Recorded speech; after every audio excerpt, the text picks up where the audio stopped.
After a long and tiring trip, you encounter an old Daedric shrine. You find that this shrine is guarded by several creatures. After fighting your way into the shrine, you decide to explore it. Inside of the shrine, you find that there are still dedicated followers of this Daedric Prince that it was created for. You find that these followers are not exactly the most friendly, so you settle your issues with them and continue to explore. You eventually come upon a large statue of the prince worshipped in this shrine. He says to you, "You have summoned me?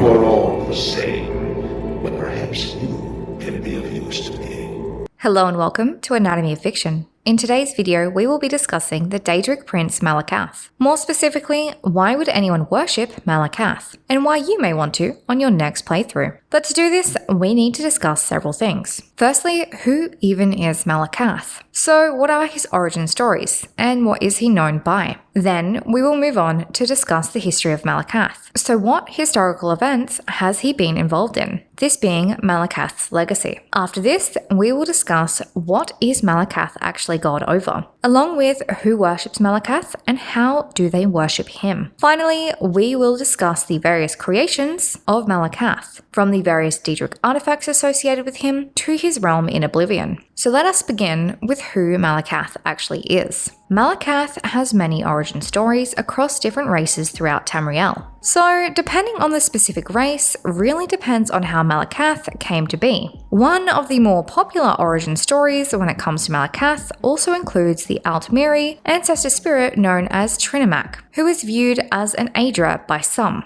Trinimac was known to be the greatest warrior of the El-Nofe. The El-Nofe are a Dawn-era group that are believed to be some of the original inhabitants of Nirn. Now, during the Merethic era, Boeotia had begun to appear in visions to a prophet known as Veloth. In these visions, Veloth would be instructed to create a new sect. This new sect would be the origins of the Chimer. However, the priests of Trinimac would see this as blasphemy and would threaten to exile all of those who were considered dissidents by the church. So, in the more popular versions of this tale, Boeotia would then go on to eat Trinimac, with some tales claiming that Boeotia would disguise themselves as a beautiful woman. They would ask Trinimac for a kiss. Trinimac would agree and go in to kiss the disguised Daedric Prince. However, rather than kiss him, Boeotia would instead swallow Trinimac whole. Then, as the priests of Trinimac were preparing to pass their judgments on Veloth and the so-called dissidents, Boeotia would appear as Trinimac.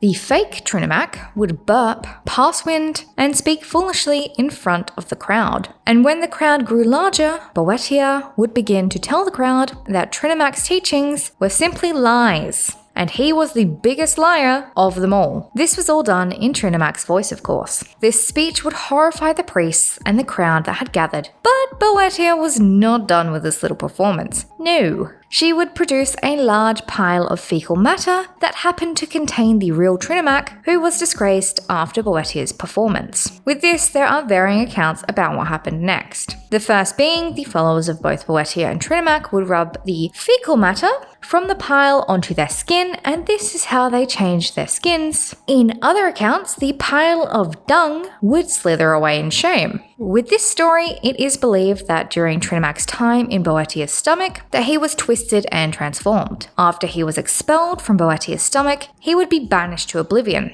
As time went on, both Trinimac and the realm he was banished to would transform, this realm becoming the Ash Pit and Trinimac becoming Malacath. As Malacath became Malacath, his followers would also change, these folks becoming the Awesomer, who follow Malacath. But this is only one of the many creation stories credited to Malacath's being. We also have the Orcish myths of his origin. A quick note when it comes to the Orcish origins, there are two names for this god. The first being Morlark, who is seen as more of an deadra, and then there's Malacath, who is seen as more of a deadra. These vary based on the group, especially when it comes to Malacath's relationship to Trinimac. So in one of these legends surrounding Malacath's origins, it is believed that Trinimac would grow angry at Boeotia over the growing dissident movement. So Trinimac would challenge her to a battle. During this battle, Trinimac was about to strike Boeotia down. However, he would be stopped by the appearance of Mephala, who would stab Trinimac in the back. That rhymes. This would greatly injure Trinimac, who would kneel helpless in front of Boeotia. With this, Boetia would invoke a ritual that would scar and twist Trinimac's appearance. Then Trinimac would be banished to the place of ash. Trinimac would tear the shame from his spirit, and this is how Mulok would be born, so the Daedra. The other story comes from the beliefs of Trinimac cultists. They believe that Trinimac tricked Boetia, and in this event, he was not transformed by Boetia. Instead, Trinimac would absorb a portion of her power, giving this to his followers to create what are claimed to be the improved elves, these again being the Orsma. Or on other accounts, there is the belief that Malacath is actually working for Boetia and is keeping Trinimac imprisoned so that the Orsma are viewed as the pariah folk for the rest of time, as pariah folk is what their name translates to. But anyway, we do see the other groups having their own beliefs about the origins of Malacath, like that of the Khajiit. Unlike the stories explaining the majority of the other gods, this being that they originated from the litter of god cats, from Anhura and Fadomai, Malacath's origin stories for the Khajiit would be very different. So with the origin stories of Malacath in Khajiit belief, Malacath was a demon known as Orca, who followed Boethra back through the many paths. Now Orca could only speak in curses, causing afflictions, and he knew how to say nothing else. So Lorcaj, Kanathi, and Boethra would battle Orca through the use of ancient songs. However, they could not defeat the demon. Instead, they could only banish him. This is why Malacath is known as Orca in Khajiit belief. And finally, we have the story of Malacath from the book From Exile to Exodus by Tarvin Aram. Now, this story does share some similarities with the devouring of Trinimac myth. However, they do differ slightly in parts, which is what makes them different. So the myth from this book claims that Velothi and his followers would encounter the followers of Trinimac, the followers of Trinimac being much larger in number. In this encounter, Trinimac would not speak. However, his followers would. They would yell at the followers of Velothi, claiming that they were traitors, rebels, and just plain filth. During this confrontation, Boetia would tell the followers of Trinimac that she recognized them as their true form, the Orsama, even though Trinimac was blind to it, claiming that his followers had forgotten their origins, believing that they were true elves instead of their true forms. Boetia would claim that they had taught themselves how to exist, and that Trinimac was not really Trinimac. Instead, it was Malak, the king of curses.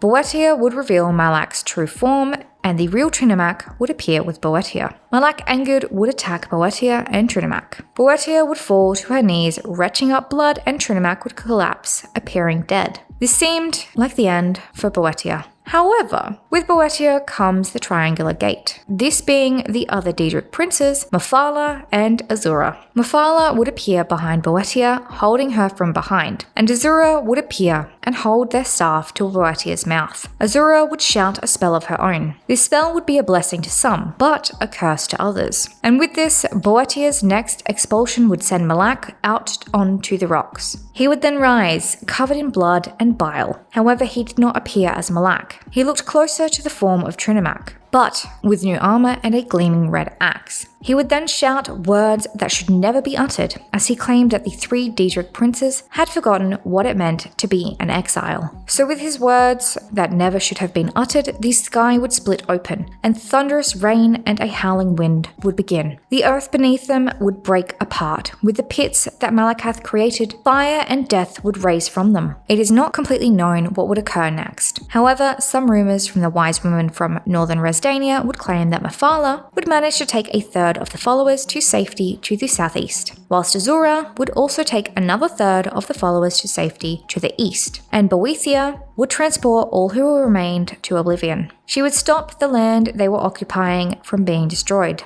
allowing it to instead drift into the sea. So Malacath, Boetia, and the followers that were with them would see the worst of the curse that Malacath had spoken, as they found themselves in a realm of deadened smoke and ash. Malacath would laugh and poke fun at Boetia, claiming that he had destroyed her paradise. Boetia would tell him that she had no need for this paradise, as she had many spheres and many houses. and this is where Malacath would threaten Boetia, saying that he would never stop hunting her. With this threat, Boetia would wait for Malacath to take action, and Boetia would, as soon as he attacked, with one clean cut of her blade, cut him apart. He would fall to the ground and become one with the ashes. His bones would begin to build the foundations of the realm that would become his. Boetia would sit with the survivors in Malacath's realm, teaching them, and with time their skin began to change. After some time, Malacath would reappear and would stay quiet, this time listening to Boetia.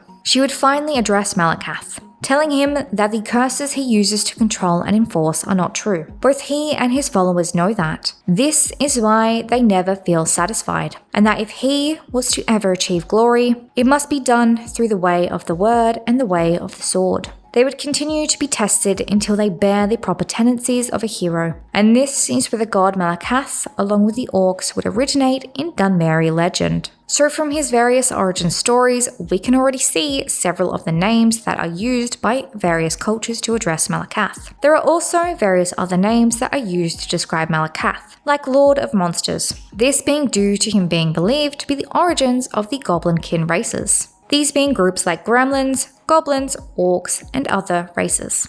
Malacath is also known as the God of Curses, Lord of Curses, or Keeper of the Bloody Curse, as he is known to, on occasion, curse people or groups. The entire creation and transformation of himself into Malacath in some cultures is related to him attempting to curse others. But these are just some of the names that are used to describe Malacath.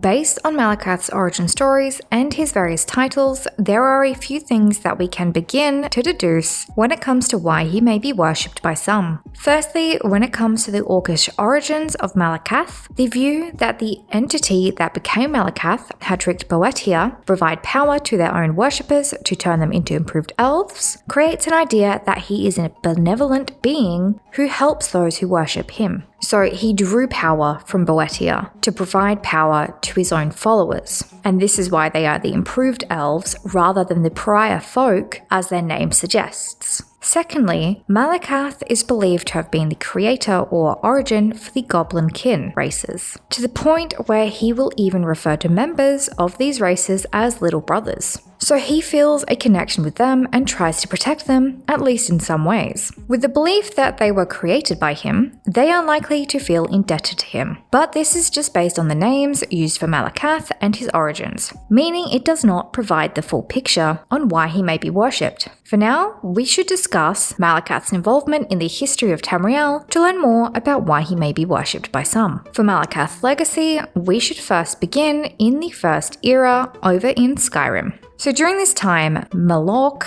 was considered to be a pain in the side of the descendants of King Harold. They would fight Moloch in the Battle of Dragon Wall, which is believed to have happened in the 660s. In this battle, Moloch would ultimately lose, which would lead to him fleeing to the east. It is said that he was so enraged by his loss, the sky would fill with the sulphurous hatred of Moloch. This event is known as the Year of Winter in Summer by the Nords, and is said to have been caused by the Red Mountain erupting in the year 668 in the First Era. Now, we move on to between the years 420 and 700, still in the First Era. However, we are moving over to Hammerfell with the Rorken Dwemer. This is when the giant goblins would invade, supposedly being led by their god. This being the Horde King Maluk. This, of course, is Malacath. So they would appear with a large army in the middle of the province, destroying the dwarven towns, which would lead to the Dwemer being pushed out of Hammerfell. Now in the year 780, the Ragada, which were the Yakutan warriors who invaded Tamriel, would leave Yakuta and enter Tamriel. After they made their way to Tamriel, they would go to war with the giant goblins. The giant goblins had already established themselves in strongholds throughout the Alakio desert. However, this would not save the giant goblins from the Yakutan warriors. With Hunding leading the Ragada, they would defeat the goblin hordes. Maluk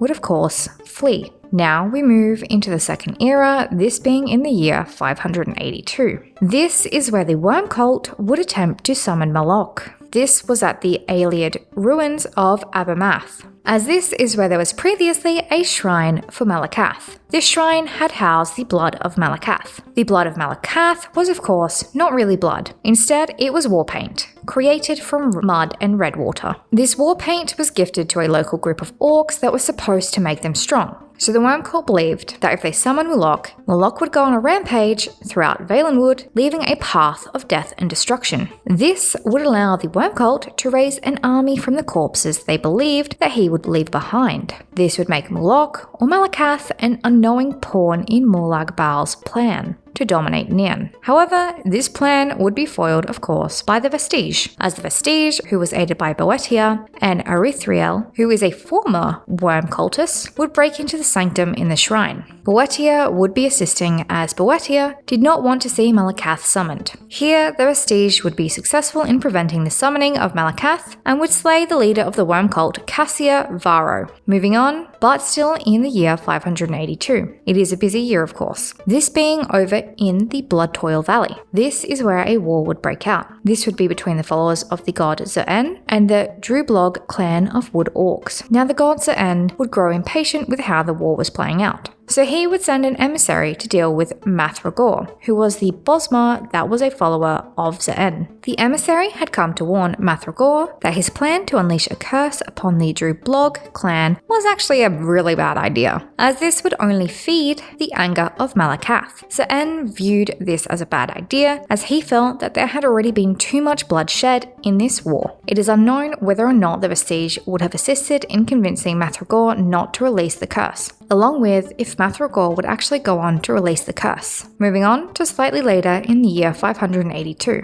This is when Malacath would be summoned by an orc by the name of Lashgig. She would summon Malacath to ask for his help in getting vengeance for the murder of her husband. Now the interesting thing about Lashgig is that her husband, Ismael, is no orc. Instead, he is actually a Redguard who did not worship Malacath. Only Lashgig did. And she had actually left the orc clan to marry her Redguard husband. This is what led to the murder of her husband, as the prince of the clan was rather angry at her for leaving. Her leaving is what led to the prince by the name of Osgreek creating a blood oath with Malacath. In this, he would hire the Oathbound clan, which are a group of violent and aggressive orcs, to attack Ismael and Lashgig. Lashgig would desire to make her own oath of revenge with Malacath out of anger for what they had done to her husband. So she, along with the help of the Vestige, would kill the siblings of Osgreek to use as sacrifices for the blood oath. After they were sacrificed, the heads of the siblings would be used to summon Malacath, so that Lashgig could request to be taken to him. Malacath would grant her wish and open a portal to Osgreek, so Lashgig could have revenge for the death of her husband with the assistance of the Vestige. This would be the first time Malacath would be invoked against one of his own followers, interestingly enough, for the murder of someone who did not actually worship him. Also around this time, the Vestige would interact with Malacath and his followers once again. However, not for the purpose of avenging someone else's husband. Instead, it would be to relight the pyres of Malacath, helping a priest to continue on with the tradition of the rites of praise and scorn. The Vestige would manage to complete the rites and light the large pyre in the old Orsinium shrine. Also in the year 582, in the Second Era, the Drublog orcs would create even more issues. They would do this by kidnapping the Sylvanar, along with, of course, two of their ambassadors who were protecting the Sylvanar. The Sylvanar is essentially the leader of the Bosma people. Now the Vestige would go to help the Sylvanar. They would tell the Vestige that the best way to help them was actually to free their advisors first. So the Vestige would go to the advisors and rescue them, who would inform the Vestige about what had occurred. They would tell the Vestige that the Sylvanar had been bound using a spellbook and giant crystals. So the Vestige, along with the advisors, would work to figure out how to unbind the Sylvanar. After finding the unbinding ritual, the advisors and the Vestige would find out that one must die so the Sylvanar can be free. After all, this is Daedra magic. This doesn't come freely. Both of the advisors would volunteer, as they felt like they had failed the Sylvanar previously, with one of them sacrificing themselves to unbind the Sylvanar, using the runestone of Malacath to complete this process. The Vestige would work to free the Sylvanar from the prison created by the Drublog orcs, helping him to return to his city. This being so the Sylvanar could return his links to the Bosmer people, which of course had been severed by the orcs. Now, we move into the Third Era. This is in the year 405 with an Agent of the Blades. In this year, the Agent of the Blades would summon Malacath and be given a quest by the Daedric Prince. The quest would be to kill a Daedra seducer, or Little Panicosa, as Malacath called her, as she had betrayed him. Malacath had given her beauty and grace. She had always desired it, but turned against him when she got what she wished. So Malacath would request the Agent of the Blades kill her in return for the Volden Drung. The Volden Drung being a special ancient artifact. Jumping forward to the year 427, this is where the Naravareen would summon Malacath. Now Malacath would ask the Naravareen for a favor. He would ask that the Naravareen get revenge for an orc follower of his, who happened to be long past. Now this orc follower was the adventurer by the name of Krag Gro Kra. Krag, long ago, would take down a great threat. However, Krag would not be the one honoured by the feat. It instead would be his Dunmer companion, Arayan Bearclaw, who was honoured and claimed credit for these actions. Malacath saw the Naravareen as the best person to right this wrong, and the way to do this in Malacath's mind was of course to end Bearclaw's line. So the Naravareen was tasked with killing the supposed last descendant of Oren Bearclaw, this being Farvin Oren. So the Naravareen would go along with Malacath's wishes, killing who they believed to be the last descendant of Oren Bearclaw. But even gods make mistakes. Anyway, moving on to the year 433. This is with the hero of Kvatch. This is when the hero of Kvatch sought out the shrine of Malacath on the Gold Coast. After providing an offering at the shrine, the hero of Kvatch would be given a task by Malacath, as Malacath wished for assistance to free his little brothers, these being a group of ogres who were taken by Lord Drand. He was using these ogres as labourers in his mine.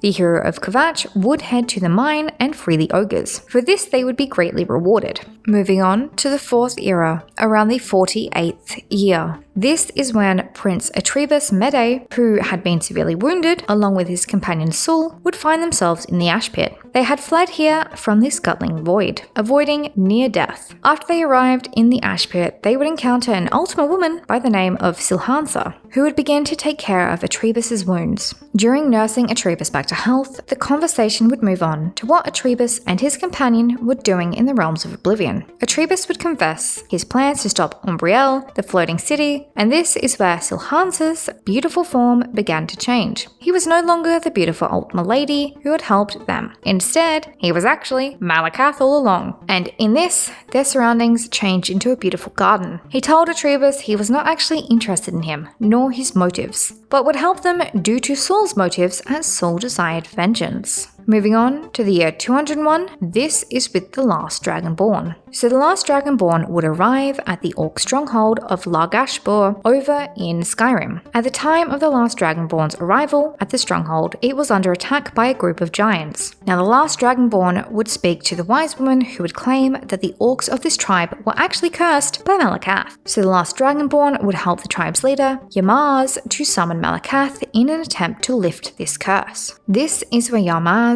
would be tasked by Malacath to kill the leader of the giants, and give an offering from that giant to Malacath in return for lifting the curse. This offering being the giant's tool, a hammer. Yamaz sought the help of the last Dragonborn by demanding they complete this task with Yamaz, helping the tribe's leader into the lair of the giants. And here, the giant would be slain. However, this being by the hand of the Dragonborn, not the leader of the tribe, as Yamaz was not exactly a brave or talented warrior. In this lair is also where Yamaz would take his last breath, but it is not clear who would be responsible for his death. The last Dragonborn would return to Largashbur with the hammer of the giant. This would lead to a new leader being declared and Malacath rewarding the last Dragonborn. So based on the legacy of Malacath, there are a few more deductions that can be made when it comes to why someone may want to worship him. Firstly, in the Second Era, during the year 582, when the orc Lashgirk called upon him for help in her revenge against her husband's murderer, Malacath did help her with her desire for revenge. Now, in this case, the murdered husband was not a worshipper of Malacath. However, due to Lashgirk both being an orc and a worshipper, he was willing to assist. Much of Malacath being invoked comes during times of anger or a desire for revenge. which we see in the case with the Code of Malacath being invoked against one of his own followers. With the story of Lashkik, the fact that Malacath helped her to achieve vengeance against her husband's murderer gives her further reason to be loyal and worship Malacath, as she would be able to trust him in a difficult time like this. In the Third Era, with the hero of Kvatch, the ogres that had been taken and held as slaves by Lord Drad were rescued by someone sent to them by Malacath, literally answering their prayers for freedom. So the god they view as their creator is also their savior, in the form of the hero of Kvatch, as he was sent there by Malacath. This would encourage loyalty, as again, like with the case of Lashkik, when a difficult event occurred, they were helped by Malacath or a representative of Malacath. But these are only a few people who worship Malacath. There are entire groups who worship him, including those who are not believed to have been created by him, which is what we should move on to discuss. So when it comes to what is Malacath god over, there can be several things he can be considered to be the Daedric Prince of. Firstly, he is considered to be the Daedric Prince of outcasts. This being based off of how the races he created are often not the most accepted in society. Malacath is also considered to be an outcast, as not every Daedric Prince accepts him as such, considering they do not share the same origin story. So an outcast god is a fitting deadra for those who are ostracized themselves. Malacath may also be considered one of the gods of revenge or vengeance due to his own love and desire for it. But what groups actually worship him? Well, the first group that worship him are the Orsma, or the Orcs, as you may know them. So the Orcs believe that there are many gods, but most choose to only worship one, this being for many Malacath. For him, they have many names, including Mulok, the Orc Father, the first Orc, among many other names. So those orcs that do worship Malacath believe that for their loyalty, he will return them with an afterlife of immortality, abundant food and drinks, along with constant battles within the Ashen Forge. In the orc afterlife, those who worship Malacath are deeply rewarded with the belief that they would be welcomed to Malacath's stronghold, which the Ashen Forge is located inside of. And here, in this stronghold, every orc would be their own chief, with each chief having 1,000 wives, and each of these wives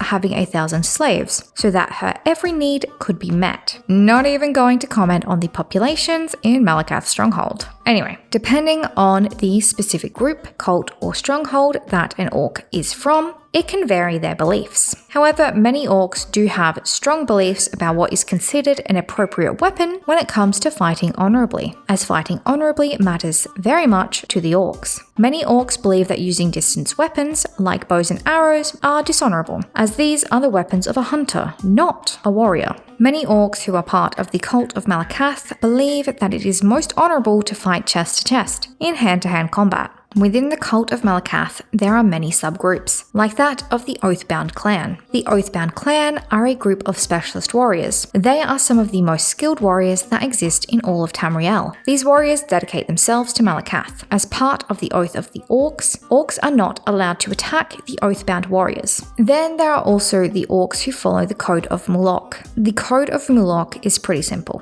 Don't steal, don't attack people for no reason, and don't kill. If you can't abide by these rules, there is of course the blood price. This being you either pay for your crime in goods or you bleed for your crime until the victim or the victim's family is satisfied. In these strongholds, the chief is not born into the role, nor are they elected. The chief was simply the strongest and best warrior, who was willing to fight it out with others in the clan. Now there are also other groups, of course, who worship Malacath. Perhaps one of the more interesting are the Malacath cult shapeshifters. So this group of cultists have the intriguing ability to shapeshift into ogres and trolls, but not much else is known about this group. They had allegedly during the Dragon Games planned to attack the capital where the games were being held, but other than that, no one really knows much about them. There are also the Goblinkin worshippers of Malacath. Now the Goblinkin, this is a group that includes races like goblins and ogres. Each of these groups have minor differences in their beliefs of the god. For the goblins, they more often refer to him as Mulok. With this, some goblins do also refer to him as the Blue God. We see the same Blue God title carrying across to the ogres who worship him. They are also often considered to be the servants of the Blue God, and viewed by Malacath as his little brothers, like the other Goblin kin. The Goblin kin are believed to have been created by Malacath by many, which which is the basis for their worship. If we look at the Reach folk, more specifically the Winterborn Reach folk, they have their own beliefs surrounding the ogres, orcs, and trolls. They believe that these goblin kin were created by Malacath to test his true chosen ones, as a form of hardship. With the Reach folk, very few clans do worship Malacath. However, the Winterborn Reach clan can be considered one of the few that do. The Reach folk refer to him as the Lord of Ash and Bone. Now, there are also other humanoid folks who have belief in Malacath. The Nords have some particularly interesting ideas when it comes to the Daedric Prince. So in their religion, there are not one, but actually two gods that can be seen as a representation of Malacath. The first being Mulok, who is the god of orcs, of course. He is the Daedric Prince Malacath, who is said to be a testing god in their pantheon. He exists to test the Nords through warfare. Then there is another interesting god, this being Orki, or Oldunoka. He is considered to be a combination of both Malacath and Arke, who is the god of the cycle of birth and death. Now, Orke in Nord legend is their god of mortality. In Nord myth, they believe that they used to live as long as elves. That being until Orke came along and tricked the Nords. This bargain he tricked them into made the Nords count the winters, with the legend saying that this trick had been so severe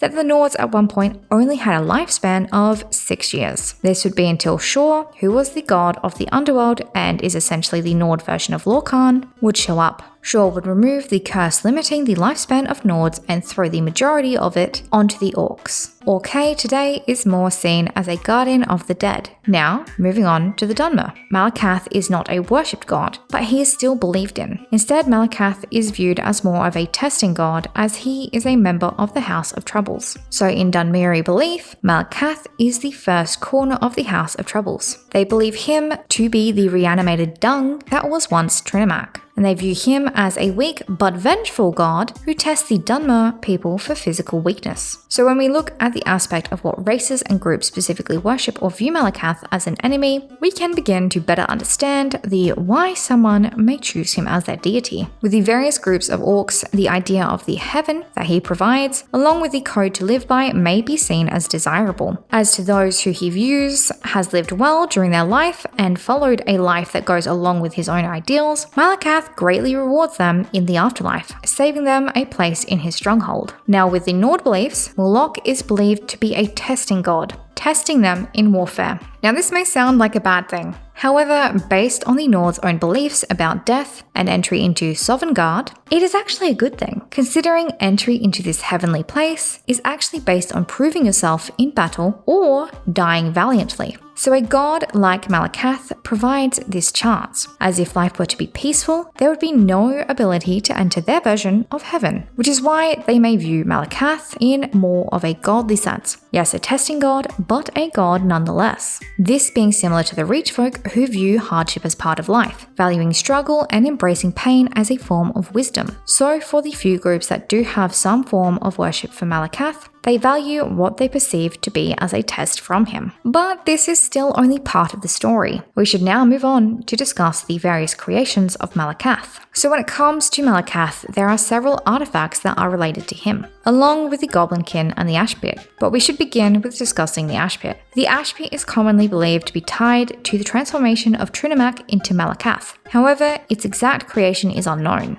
Imagery of this realm does not exist. However, it is described as a realm of mostly dust and smoke. In this realm, there is the Ashen Forge in the middle of Malacath's stronghold. This is essentially the promised heaven for orcs who worship Malacath. Now we should also discuss the various artifacts that are associated with Malacath. The first of these artifacts is known as the Vengeful Eye. This is an amulet that is associated with Malacath. It is considered to be sacred to both the orcs and the Winterborn Reach folk. The amulet is said to provide those who have it in their possession with the favour of Malacath, this amulet being handed down through combat. The amulet is also said to influence those who have it in their possession. We see this with the brothers who attempted to destroy the amulet, however, it would lead to one brother betraying the other. There is also the Scourge. This is known as several other names, like the Bane of Daedra. It was supposedly forged in the fires of Fickle Dire, created from sacred ebony. Interestingly enough, with this weapon, it can only be used by mortals. If a Daedra were to try and use this weapon, it would not end very well for for them. This weapon is known to send deadra who attempt to use it through a void hole to the outer darkness of Oblivion's void streams. It also does apparently have the ability to both summon and banish deadra, with deadra being banished on a single hit on occasion.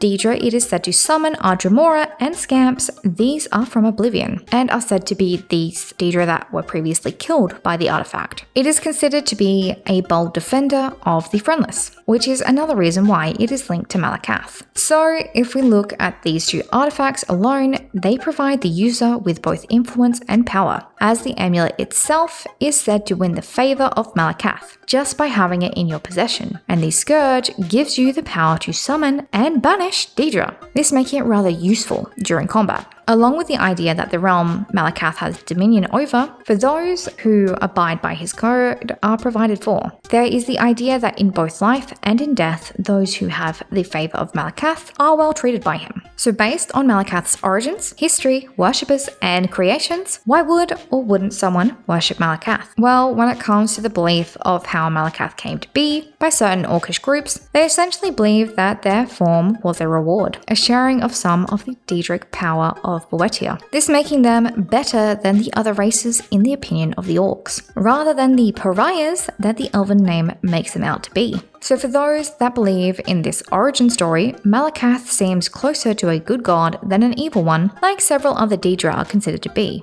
Not naming names, but more like Val. And if we look at his various names, like Lord of Monsters and Defender of the Betrayed, Malacath is seen as a god who helps those in times of revenge. We do even see this throughout history, like with his enlisting of the Naravarine to end the line of Orin Bearclaw, who claimed credit for the heroic feats of the follower of Malacath by the name of Karag Gro Ka. Even though this betrayal happened long ago, Malacath still desired to right what he believed was wrong in history. We also see in history the Lord of Monsters title play out, with how he treats those who are believed to be created by him. This being with the hero of Kvatch being enlisted to help rescue Malacath's little brothers. These being the ogres who were prisoners and slaves under Lord Drad. Again, those who he values are treated with more respect than some other Daedric princes may provide. With the legacy of Malacath, we also see that with his behavior in the 4th era, that although he is a lover of vengeance, he is not necessarily always violent, as he did in the year 48 take mercy on Prince Atrebus and Saul when they landed in his realm, even helping them by healing the injured prince and transporting them to Solstheim. This may have been due to several reasons, like him seeing the prince as an outcast as he was kidnapped and betrayed by one of his own guards who also attempted to sell him, along with Malacath's desire to help Saul due to Saul's desire for revenge. So, although he may seem evil, he is even willing to help those who do not worship him when it comes to their goals. When it comes to the actual worshippers of Malacath, the orcs who follow the code of Malacath are given essentially a way of life. To be followed, this provides them with their own formula of how to respect people and how to be given the best life possible, along with how to be given the best afterlife possible, which we see with the Ashen Forge, which is the orcish afterlife in the Ashen Pit. They are welcomed, provided for, and given all they desire.